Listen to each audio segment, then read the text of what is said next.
Hey everyone and welcome to a new video. So last weekend we got the huge announcement from the Warhammer community team that Warhammer 40k is getting a new edition, something that has been speculated for quite a while now. And while we got a ton of information on how the rules and the mechanics of the game are going to change going forward, in this video I want to specifically look at the new models, and even more specifically than that, I want to take a look at the Necron models that were revealed shortly after the event. As a side note, I'm really pleased that Games Workshop decided to share this image once the rather pixelated version started doing the rounds online. I think it's fair to say that however it got out, once it was out in the open, there was a chance that all the speculation would start to drown out and divert attention away from the main announcement. So kudos to them for reacting quickly and openly to that. However, it's also a bit frustrating that some of the most exciting reveals of the day weren't formally a part of the preview event. That applies equally to the new Space Marine models as well as the host of new Necron ones. I get that it perhaps wasn't planned that way, but if the graphics were ready, I'm not quite sure why these images were originally being held back, given that new articles started appearing on the site the following day. But hey, I can't lecture or criticise because the team handled it really well, and I feel it's fair to say that these models are frankly worth the wait.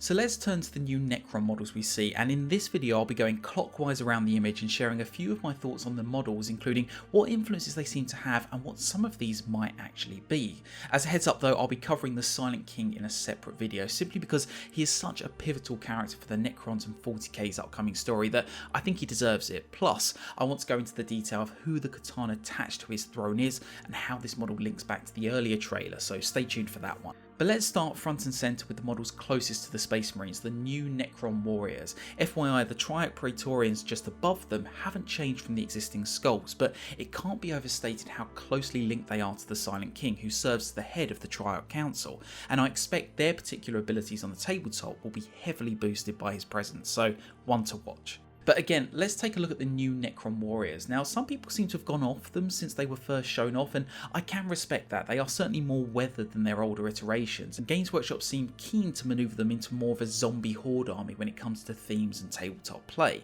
Now, however you may personally feel about that, I think that idea works quite well. The Necron Codex tells us that only a portion of the Necron race has actually awoken from their slumber following the war in heaven, and many tombs have outright been destroyed, plundered, or suffered severe failures that have led to billions of unnoticed deaths. With that in mind, it makes total sense for the Necrons now coming out of stasis to be damaged and weather-worn. The reanimation process was a bit of a mess by many accounts, and the scars on their bodies tell us as much. I also think it makes them feel far more menacing. I always felt that the current Necron Warriors seemed a little too squeaky clean at times, particularly when compared to their 3rd edition Codex art. In this piece you can see the chips in the armour, the weathered texture on the shoulder blades, and the over-exaggerated hunch of the neck. The current models don't really reflect this, and it makes sense. Moulding techniques have moved on a lot in the last 15 years, but it was still a noticeable difference for me back then. Either way, that's just my view, but I think one change that everyone is generally pleased to see is the removal of the green glow sticks. I personally found these a bit intimidating when it came to painting them, and while I think they were a really cool idea to try at the time and gave Necrons a standout appearance to their models, I also think it's fair to say that the quality of Games Workshop sculpts has risen a fair bit since then. By having these new variations of weapons which are similar to other Necron weapons we see currently, us hobbyists also get a bit more control over what glow effects and colours our weapons have, and that's a great thing. But tucked neatly between the Warriors and the Praetorians is a brand new model called the Scorpek Lord. We got a closer look at this one in the announcement trailer and the follow-up community post, and I think this is probably one of my favourite models from the new range so far. For one, I love that we're getting more units that echo models like Illuminus Zaraz and the Triarch Stalker. Don't get me wrong, I love flying units like the Destroyers, but I think these crawler type units resonate a little more with the Egyptian vibe that runs through the Necron culture. Maybe I'm getting flashbacks to the Scorpion King movie, but I really think having an army of these types of models will make an awesome sight on the battlefield, racing towards their enemies on legs that are as deadly as they are swift. We also get to see a mix of weaponry on the Scorpek Lord, including the Flensing Claw and the Emetic Annihilator, which I think points to a lot of hybridity in the new range. I'm not sure how interchangeable these weapons are or how many options we'll get, but to have 3 distinctly different weapon options at the same time is quite a good amount, even for a HQ choice, and it means players don't as easily get shoehorned into one style of play as the battle goes on.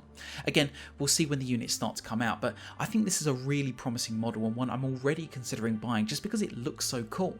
Now, let's take a closer look at the new Monolith model, and if you hold it up for a moment to the old one, you can really see just how far the hobby has come in the last decade or so. I'm not saying the current Monolith is a bad model, certainly not. I've wanted it for ages simply because it's so imposing on the tabletop, but this new version is leaps and bounds ahead of where we were back then. It also seems to be a little bit larger than the current version, going by how Necron Warriors compare to both, and I love what they've done with the particle whip. Again, I really do like how the design team has moved away from the green plastic effect towards something with a bit more substance to it, and that the spires encasing it have a lot more presence. Monoliths are as much shrines to the Necrons' implacable culture as they are implacable war machines in their own right, and the additional weight to the new model certainly gives it that gravitas, while remaining truly terrifying as a weapon of war. Also, I like how the peaks of the corners are painted differently to give the impression that the monolith has been largely buried beneath the surface. Again, a great nod to how Necron civilization has also remained largely obscured, but is now rising up to reveal its true devastating might to the galaxy. And lastly, I just want to reflect on how they've nicely echoed the structure of the Tesseract Vault. As with that model, the way the outer structure is expanding and folding over itself rather than being a complete structure as before, offers a greater sense of how Necron technology is built on containing raw and unimaginable power and unleashing it on the enemies before them. We can see an essence of that with the Eternity Gate, whose energies are literally reconstructing Necron forms as they advance through it, something the Imperium can barely do itself, but which the Necrons have mastered through carefully layered protocols and restraints. It's a fantastic model both in terms of design and how it conveys Necron lore at the same time. But let's keep moving, and as we move through the bottom left corner, we see some rather scary looking chaps with scythes. Now, I don't feel that these two are new variations of flayed ones, because flayed ones have quite a distinct look and lore to them, and we've seen them appear as such in some of the recent Pariah stories. However, I'm not entirely sure if these two are a new type of unit either. They seem to be accompanying this other tall cryptek looking figure who is busy commanding troops across the battlefield. In that sense, I wonder if the taller Necron might be a new character, and these two are his bodyguards, although he does seem quite able to defend himself if it comes down to it. There's also some more hints that these three are a single unit in the other images that were leaked. In a photo that shows what is largely believed to be the Necron half of the new 9th edition box set, we can faintly see these three together, so they do seem to come as a set. We'll have to wait a bit longer for more information, but I'm really intrigued by the idea of Necron leaders coming as squads rather than just individual models, and again, it points to some new versatility in the range that Necrons could probably do with. Now, let's touch on the new Necron Heavy Destroyer, because this is a massive shift from the older model. In my video on 40k models that I felt needed updating, I suggested that the Necron Destroyer Lord was one that could do with being looked at, largely because it seemed a little plain compared to how ornate and regal some other Necron characters and commanders look. Well, it seems Games Workshop has taken that whole approach to the broader Destroyer range, because this is everything I was hoping for when I was talking about the Destroyer Lord. I mean, let's get the obvious out of the way, that is a huge weapon it's carrying, and it really does make you wonder what was so heavy about the current Destroyer's weapon.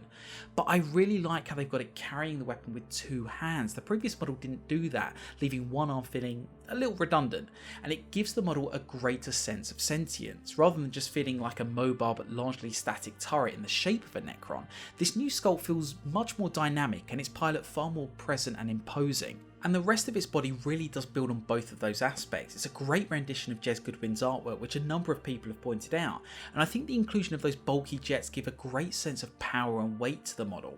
With the previous body, it was streamlined gravtech that seemed to nimbly move destroyers about.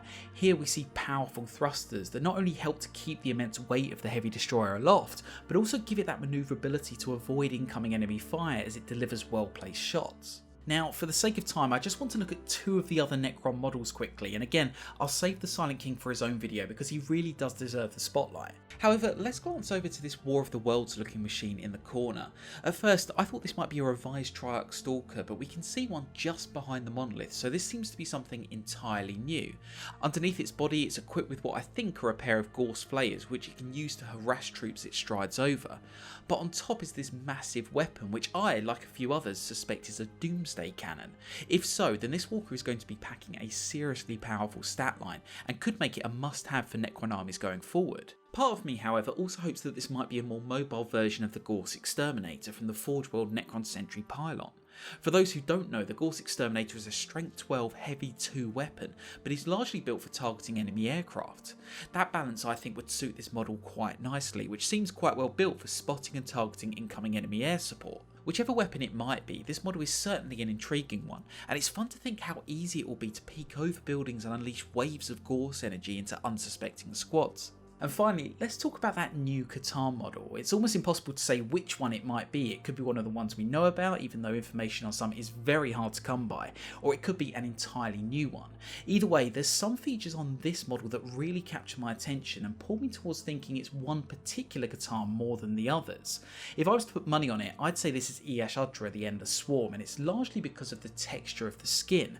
We can see the raw energies pulsing from the Catan's body, ripping apart the structure at its feet in a similar way to the Incarn, but those energies are also having a profound effect on the body itself. To me, it almost seems like the energy is a byproduct of what's going on there, and if I look closely, it's as though the body is made up of tiny little scarabs that are reforming themselves into the smooth skin we see elsewhere on the model. Maybe I'm reading too much into it, it's still quite a pixelated image, particularly when we're looking this closely. But interestingly, I started thinking about this because the wings reminded me of Mortarian's fly-like ones. Wings in a sense evoke an image of a swarm, and that got me looking at this model from that perspective. Again, I don't know for sure, and there's no real information about Iyashdra other than we know it exists. However, whether I'm right or wrong, it's still a gorgeous model, and I'm sure it's going to find a place at the heart of many Necron armies in the not too distant future.